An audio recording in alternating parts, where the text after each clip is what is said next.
Salam damai sejahtera buat semua pemirsa yang kami hormati. Bersama saya Pendeta Resta Karo-Karo menemani pemirsa dalam belajar sekolah sahabat hari Senin 1 November dengan judul Baal Peor. Dalam program belajar sekolah sahabat 7 menit. Harapan kami, pemirsa tetap mengikuti kami di program sekolah sahabat 777 serta membagikannya kepada banyak teman dan juga keluarga. Mengawali pelajaran ini, mari kita undang kuasa Roh Kudus Tuhan, kita bersatu di dalam doa. Segala puji dan hormat hanya kepadamu kami persembahkan, Allah kami Maha Tinggi, Pencipta dan juga Penebus kami. Saat ini ya Tuhan, kembali kami belajar dari pelajaran sekolah sahabat. Penuhilah kami dengan kuasa Roh Kudus Tuhan, agar kami dapat memahami pelajaran ini, serta membawa hubungan kami lebih dekat dengan Tuhan. Berkati semua pemirsa, berikanlah kiranya selalu rancangan damai sejahtera di tengah kehidupan mereka. Kiranya Tuhan memberkati di dalam kesehatan, di dalam pekerjaan, dan juga di dalam segala apa yang mereka rencanakan. Tuhanlah kiranya berkenan di hadapannya. Ampunkanlah kami dari setiap kesalahan kami, di dalam anak-Mu Yesus kami berdoa. Amin.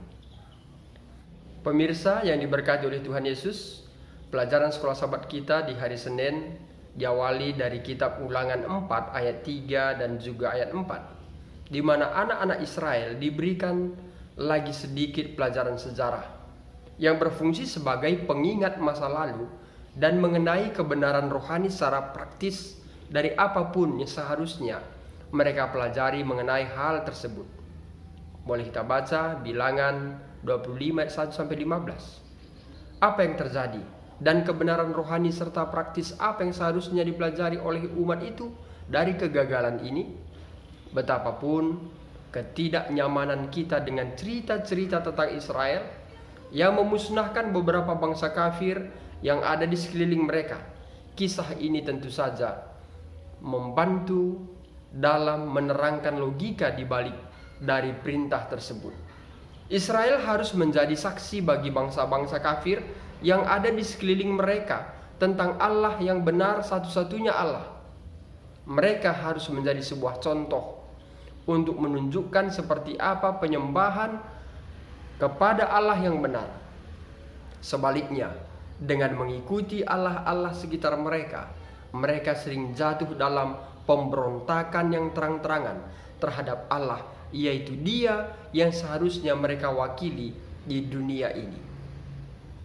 Walaupun frasa berzina sering memiliki arti rohani, dalam hal ini ketika Israel mengikuti Allah-Allah kafir, praktik-praktiknya juga dilakukan sebagaimana Hosea 4 ayat 12-14. Dalam kasus ini, bahasa dan sisa ceritanya menunjukkan bahwa memang ada dosa seksual.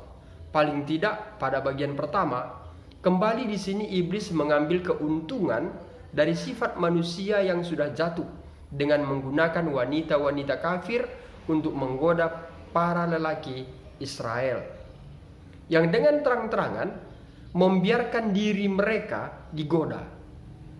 Tidak diragukan lagi, tindakan perzinahan secara fisik akan memimpin pada kemerosotan lebih jauh lagi, yaitu perzinahan rohani juga.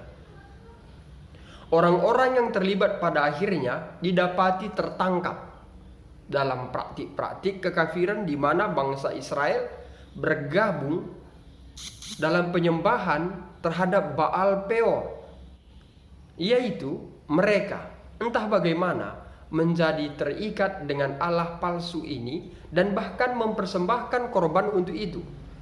Meskipun segala sesuatu telah diajarkan dan diberitahukan kepada mereka, mereka dengan rela membuang semuanya dalam panasnya keinginan dan nafsu.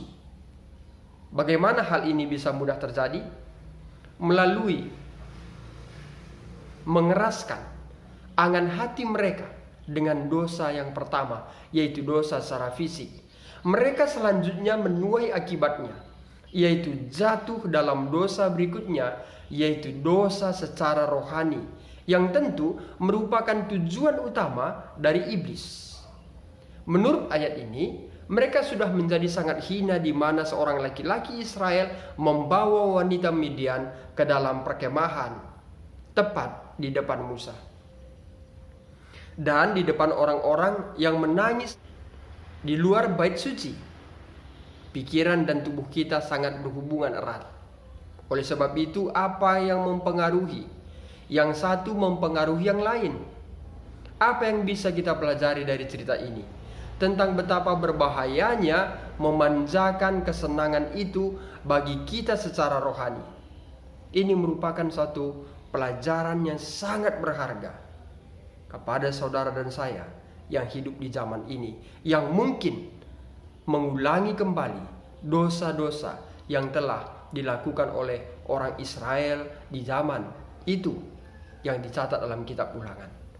Di saat sekarang ini mungkin kita tidak lagi menyembah dewa Baal Peor, tapi kita menyembah ilah-ilah modern.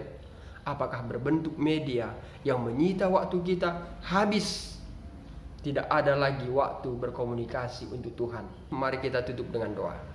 Terima kasih Bapa di sorga atas berkat yang Tuhan berikan bagi kami, dapat mengetahui tentang sejarah bagaimana bangsa-bangsa Israel yang seharusnya menjadi saksi-saksi Tuhan, tetapi mereka menyimpang menyembah dewa Baal Peor.